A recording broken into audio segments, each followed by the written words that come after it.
במרכז רואים למצוינות יש אולם כדוריד מקצועי, חדרי לימוד חדשניים לקבוצות ויחידים, והוא פועל במטרה לצמצם פערים בחברה ולעזור לילדים לממש את מלוא פוטנציאל המצוינות שלהם. כל זאת הוקם כמשאלה של אדם אחד, מצוין במיוחד. אני הכרתי את רועי בהקשר של כדוריד כי אימנתי אותו, אבל למדתי להכיר אותו שהוא לא רק תחום העניין שלו זה כדוריד, אלא מוזיקה ולימודים, ובכל דבר כזה הוא כאילו רצה להצטיין.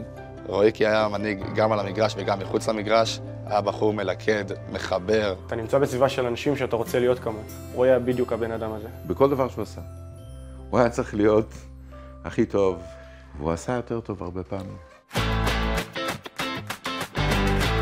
רועי התחבר לכדוריד דרך סבא שניהל את הפועל הרבה שנים. לא חושב שהיה לו הרבה ברירה, הוא פשוט הלך לשם. כמו רשל"צי אסלי, רועי מצא את עצמו מגיל קטן במגרשי הכדוריד של הפועל ראשון לציון. פשוט אני רואה שחקן די יוצא דופן משאר השחקנים, שזה באמת גם גרם לי הרבה רצון להיות כמוהו. ילדים כיתה ו' רוצים כל הזמן לזרוק, כל הזמן אליפויות פנדלים וכאלה. עכשיו הם כולם רצים להיות ראשונים. והוא ככה, הוא לא רק שהוא הולך להיות אחרון, כי לא אכפת לו בכלל למקום בתור, כי מה זה משנה, כולם יזרקו. הוא היה מגיע הרבה פעמים גם לפני אימונים, הרבה פעמים גם נשאר אחרי. הוא היה יודע שהוא צריך לעבוד כל יום, לתת את האבן הזאת, ואז לשים את האבן הזאת, והוא יודע שלאט לאט הוא יראה את התוצאות. לאורך השנים רועי המשיך להתבלט כשחקן מצטיין, ואף התמנה לתפקיד הקפטן בקבוצות בהן שיחק. הוא הקונצנזוס. כמו שמאמן שיש לו רגש לשחקנים עושה, הוא כבר עשה את זה כקפטן. הרבה פעמים אני אומר את המשפט הזה, אני אמיתי, לא צריך לשוק כדי שידעו שהוא מלך, וזה בדיוק היה רועי. בכיתה י' שיחקנו נגד רחובות, ובמחצית היה 19-9 לרחובות, וירדנו לחדר ההלבשה, ורועי קם ואומר לכולנו, חבר'ה, בואו נרים את הראש, בואו נשחק את המשחק שלנו, ובאמת זה מה שקרה, סוף המשחק ניצחנו 28-27. רועי כמו רועי המשיך להשקיע ולהצטיין, ובין הישגיו כנער היו הגעה לנבחרת הקדטים של ישראל וזכייה עם קבוצתו הפועל ראשון לציון בדאבל. רצו לתת לנו את התגמול, להניף את הגביע בשידור חי בערוץ 5. ואלו הם שחקני הנוער של הפועל ראשון שיניפו את צלחת האליפות בסיומה של עוד עונה מוצלחת. רועי פשוט בחר בי לבוא לעלות איתו, זה היה אחד הרגעים הכי מרגשים שאני זוכר מרועי. כיתה י"א, כולנו הברזנו מאימונים, והיה שחקן אחד שלא הבריז אף פעם, קראו לו רועי פלח. הוא לא היה חרשן, אבל הוא אהב את הלימודים כי זה ריתק אותו. ביום שהוא החליט שמשהו מעניין אותו או שהוא צריך לעשות אותו, זה היה לעומק עם הרבה מאוד השקעה. האופי הזה שלא לוותר, ולדעת שאתה גם פה יכול להיות מצוין, וגם פה אתה יכול להיות תלמיד טוב. רועי שהיה חבר טוב ומורה דרך לכל דבר ועניין, ממש עזר לי לפתח את היכולת לשבת ולהשקיע וללמוד. בגיל 18 רועי לקח את התשוקה שלו לחינוך צעד אחד קדימה, והחל רשמית את השליחות שלו למען הדור הבא כמורה פרטי למתמטיקה, ולאחר מכן באופן טבעי גם כמאמן קבוצות כדוריד. הוא היה הכי חברי כמו אח גדול כזה ולא מורה. תמיד הוא אומר לנו שכמה שאנחנו אוהבות את הכדוריד, משפחה ולימודים זה מקום ראשון. תמיד רציתי להצליח כדי שאני אחרי זה יוכל לבוא ולהגיד לו שהצלחתי. הייתי חייב לשבת כל היום וללמוד, לחרוש, בשביל להצליח ב5 יחידות. הוא אמר לי, תקשיב, מה שחשוב עכשיו זה שתהנה מהזמן שלך עם החברים, מהילדות שלך, ועשיתי את זה בזכותו. וזו הייתה ההחלטה הכי טובה שעשיתי בתיכון. הוא אהב מאוד להדריך, ללמד אנשים, להאמין בעצמם, לפתח את היכולות. תמיד אמר לי שזה לא שיעור והוא לא המורה, הוא רק בא באהבה לעזור לי בשיעורים וללמוד ולהצליח. הוא תמיד דאג ודיבר ותמך, והוא היה 24/7 זמין תמיד, ולא ידענו כמה ההשפעה של רועי תהיה עצומה עלינו. לצד טיפוח דור העתיד, רועי המשיך להתקדם כספורטאי, עלה לקבוצה הבוגרת של הפועל ראשון לציון וסיים איתה את העונה במקום הראשון. האליפות הייתה אדומה והעתיד נראה ורוד.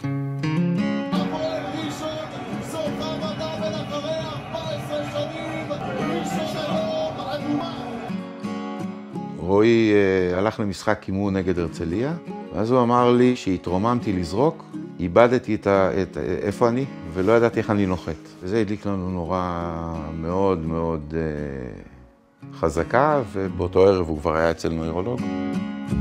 בא הרופא ואמר שרואים שיש שם משהו, זה סרטן שנקרא סרקומה, והתחיל טיפולים, גם הקרנות וגם כימו. מצב לא מזהיר, אבל הוא חזק ויהיה בסדר.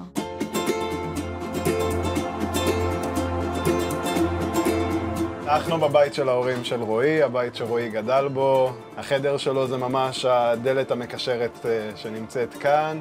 תמיד היינו פה, תמיד רועי היה מרכז המסיבה. עכשיו הוא ממלא את הזמן מצד אחד באמת בלימודים ובאימון וגם מלמד מתמטיקה. במקביל, החברים מתחילים לתכנן את הטיול של אחרי צבא, והוא חלק מזה גם כן. סדין משומש הופך בעצם לטבלת קאונטדאון, 400 ומשהו ימים ספירה לאחור לטיול.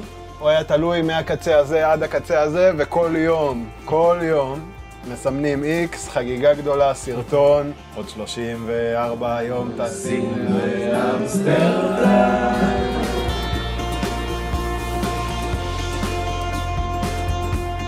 כיאה לווינר שהוא, רועי הוסיף לרשימת הניצחונות שלו גם ניצחון על הסרטן, והחל לטרוף את העולם עם החברים. אנחנו הולכים לתפוס פסטיבל מוזיקה מטורף, רד הוט צ'ילי פפרס, אל ג'יי, אימג'ן דרגונס, מילקי צ'אנס, The Weeknd. היה לנו קשר מיוחד סביב המוזיקה. היינו יושבים המון, מנגנים, שומעים אלבומים משותפים שאנחנו הכי אוהבים. היינו בפסטיבלים אצל האומנים שאנחנו הכי אוהבים. זה בעצם מה שהכי קישר בינינו. כשהוא חוזר מהטיול הגדול, התגלה שחזרה לו המחלה. מסתבר שזה היה חזרה של אותה מחלה בדיוק, ומפה ממשיכים במלחמה. הוא בשיא שלו באימון ילדים, בנים ובנות, ומתמטיקה. וזה היה מדהים בעיניי, ואנחנו לומדים כאילו לא קרה כלום, כאילו הכל בסדר, והוא פה בשביל לעזור לי. הוא אמר לי איזה פעם אחת שיום שבו הוא לא מלמד או מאמן, זה יום מבוזבז מבחינתו. כנראה הבין קצת יותר טוב מאיתנו לאן זה הולך, ואז הוא אמר, אני רוצה לבקש מכם שתעשו משהו טוב בשביל מישהו, ואם אפשר, בשביל ילדים.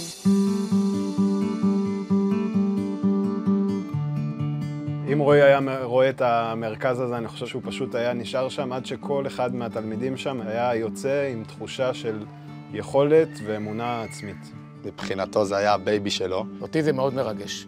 כאילו, אני אומר, אם אתה מנציח מישהו בדרך שיכולה להחיות את הבן אדם ובדרך שראויה לו. היה לו את שני הערכים האלה, גם של הספורט וגם של הלימודים. כלומר, לא לוותר על משהו בשביל משהו אחר. זה היה עושה לו טוב, בעיקר שזה עם ילדים או ילדות. נראה לי שהוא היה בהלם, אבל הוא היה שמח. להיות מצוין זה לא רק להיות השחקן הכי טוב, זה בן אדם שבא וידע לבנות את הדרך ולהפוך את עצמו למצוין. עמותת רואים, הדרך למצוינות ושוויון הזדמנויות, זה השם הרשמי של העמותה הרשומה.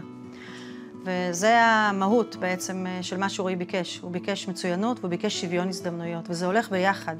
לא תמיד כל מי שיכול להיות מצוין מקבל גם את ההזדמנות. ואנחנו רוצים לשים את הדגש של ההזדמנות. זאת אומרת שכל ילד שרוצה, אנחנו ניתן לו את ההזדמנות.